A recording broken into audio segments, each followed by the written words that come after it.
유주택자의 97 규제에 대한 이 돌파구는 뭐가 있을까요? 대한 투자를 한번 고려해 보시길 바랍니다.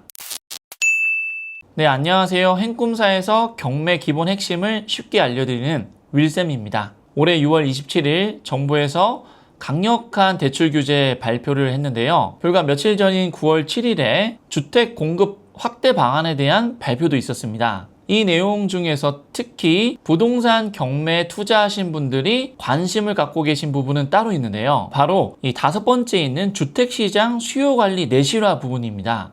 규제 지역의 LTV가 40%로 바뀐 것은 기존에서도 6억까지 대출이 나오지 않기 때문에 큰 영향은 없는데요. 무엇보다 이 수도권 내에서 주택 매매 및 임대사업자 대출이 막혔다는 점이 많은 분들에게 이 충격으로 다가온 것 같아요. 그래서 이와 관련된 문의를 끊임없이 주고 계십니다.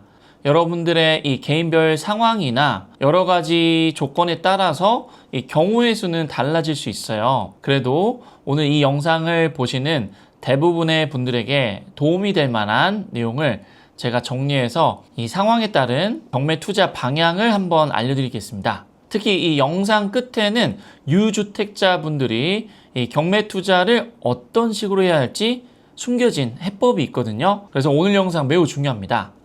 끝까지 한번 시청하시면 도움이 될 것입니다. 먼저 가볍게 무주택자인 경우는 어떻게 이 경매 투자 방향을 설정해야 되는지 설명해 드릴게요. 크게 이 두 가지로 나눌 수 있는데요.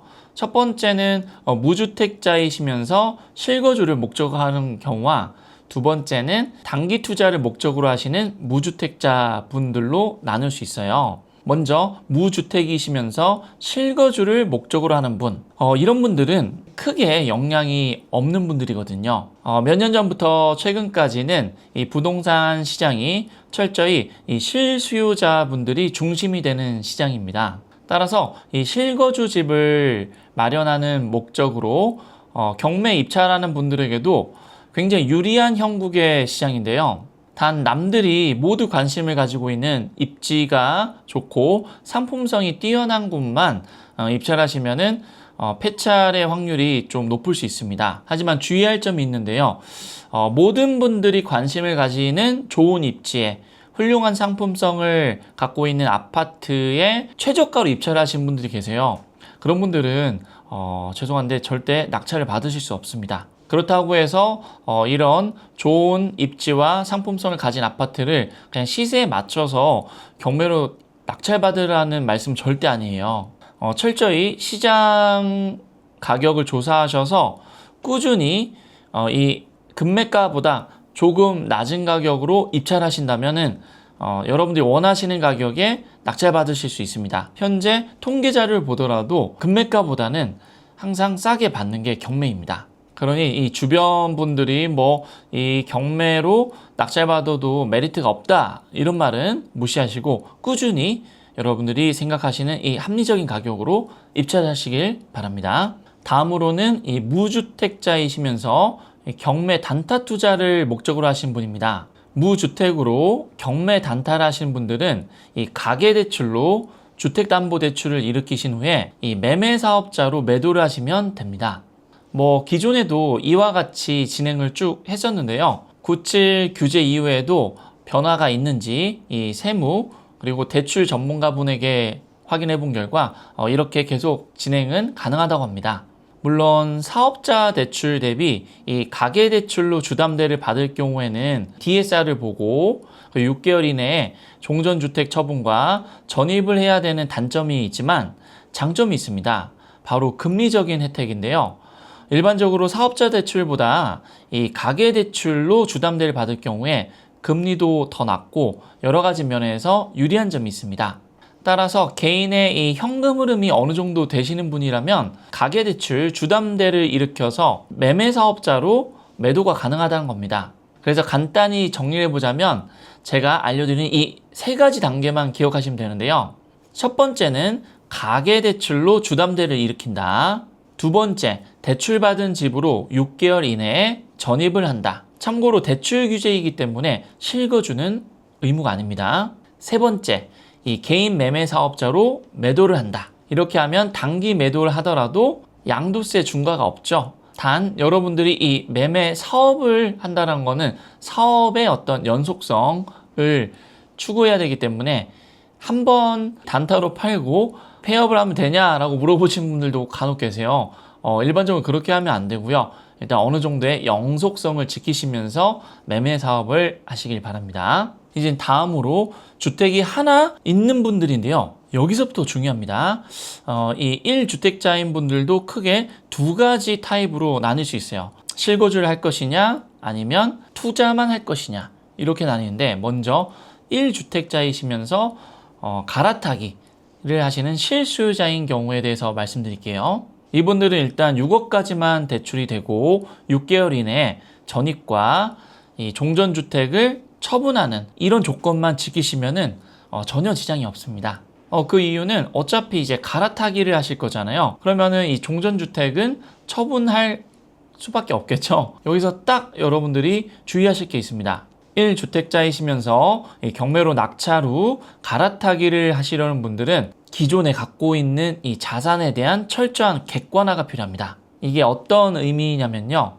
가령 여러분이 갖고 계신 기존 자산이 입지가 좋고 상품성이 뛰어난 아파트예요. 그렇다면 이 처분에 대한 여유가 약간 있을 수 있지만, 그렇지 않은 자산을 갖고 계신 분이라면 현재 시장에서는 보수적으로 봤을 때 기존 자산인 아파트를 먼저 처분을 확실시 하신 후에 경매 입찰을 하시기를 저는 권합니다. 다들 아시겠지만 경매로 낙찰을 받았어요. 그런데 기존 주택이 팔리지 않는 겁니다. 그러면 너무 큰일이겠죠. 그래서 이 보수적으로 종전주택의 이 처분을 확실시한 상황에서 경매 입찰이나 일반 매수를 하시길 저는 당부를 드립니다. 상급지 갈아타기를 목적으로 하신 분들은 아무래도 이 경매 물건으로만 한정적으로 봤을 때는 제한사항이 있어요. 물건이 그렇게 넉넉하지 않기 때문이죠.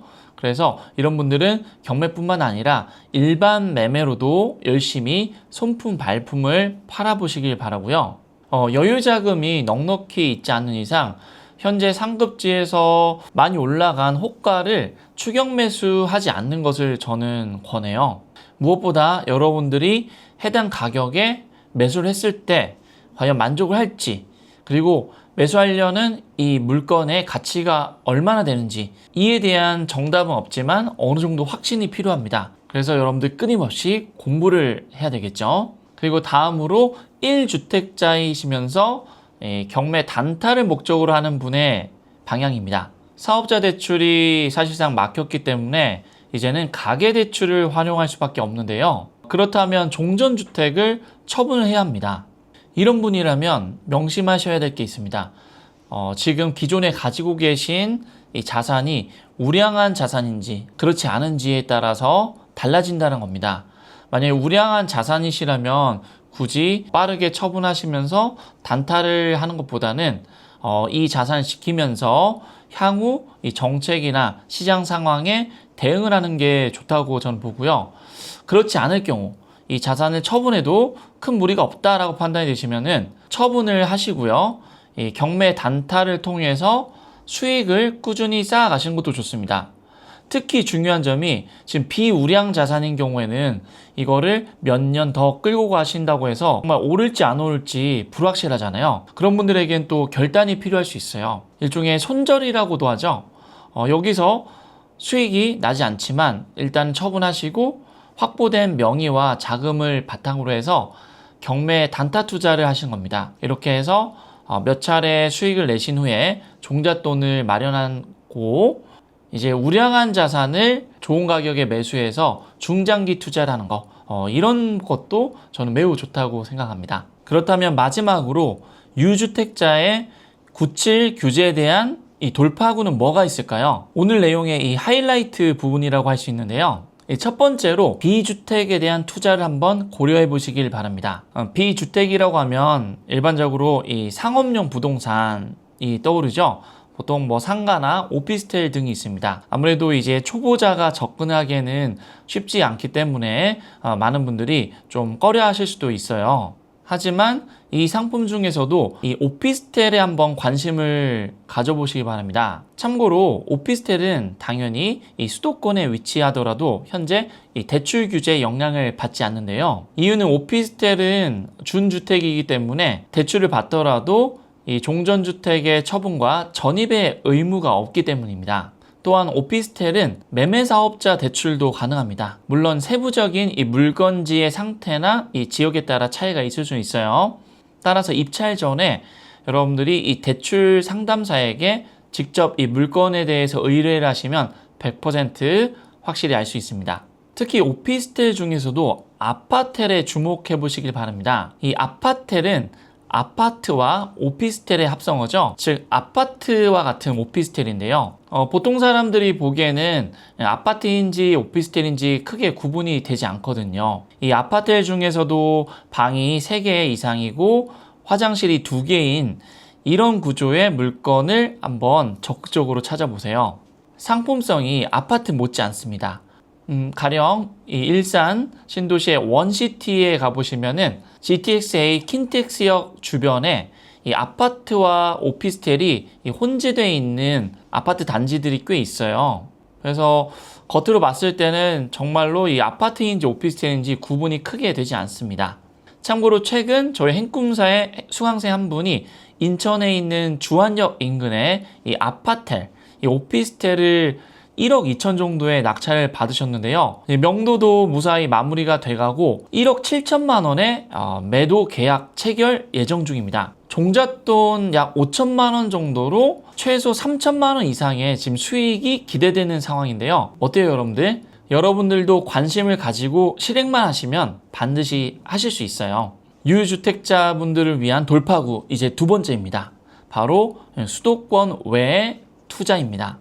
627 대출 규제를 포함한 최근 97 규제 또한 모두 수도권에만 한정된 규제입니다. 수도권이라고 하면 이 서울, 경기도, 인천을 뜻하는데요. 그 외의 지역은 지방의 광역시도 포함돼서 모두 지방으로 지금 간주가 돼서 규제가 없습니다. 수도권에는 사업자 대출도 막혔지만 이 지방에는 사업자 대출이 여전히 가능합니다. 이렇게 사업자 대출로 낙찰 후 실행할 경우에는 6개월 이내에 종전주택 처분 의무도 없고 전입에 대한 의무가 없죠. 따라서 이 수도권에서 거주하시면서 주택을 갖고 계신 분들의 투자도 자유로운 것입니다.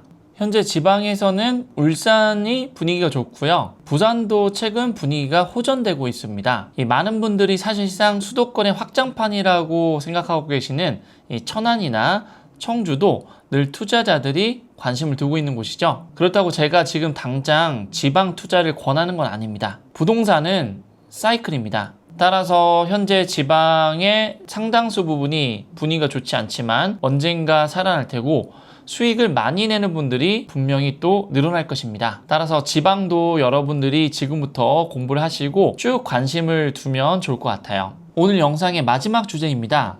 이 단타가 본인에게 좀 맞지 않는 분들이 있어요. 이런 분들 위한 전략과 방향에 대해서 알려드릴게요. 현재 강남 3구와 용산구를 제외한 모든 지역이 비규제 지역이죠. 이 비규제 지역에서는 2년만 보유하더라도 비과세입니다. 따라서 이 부동산에 대한 어느 정도 인사이트와 이 여유를 가지고 계신 분들이라면 단타를 하는 것보다 2년 이상 보유를 하셔서 향후 시세 상승에 대한 수익과 비과세 혜택을 누리는 것도 저는 좋다고 봐요. 특히 전용 8호 초과인 소위 대형 평형이라고 하죠. 이 대형 평형에 대한 경매 경쟁률은 현저히 떨어지고 낙찰가율도 일반 물건보다 낮은 편입니다. 따라서 훨씬 싸게 매입이 가능하죠.